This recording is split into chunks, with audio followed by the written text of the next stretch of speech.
take a turn off YY Highway down a private road, and in 1/10 of a mile, you'll find 11 acres resting on top of a ridgeline in the heart of the Ozarks. One of the first things you'll notice is the long-distance views to the north and south of the level build site.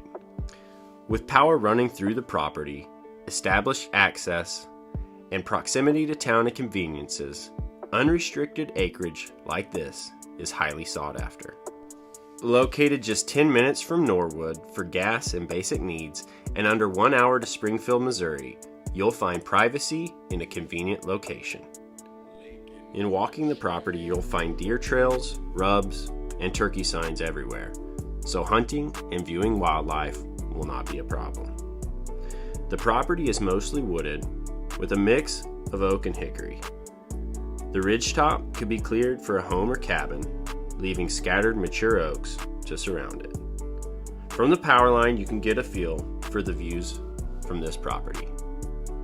Bring your ideas and visions and come explore this 11 acres of possibility.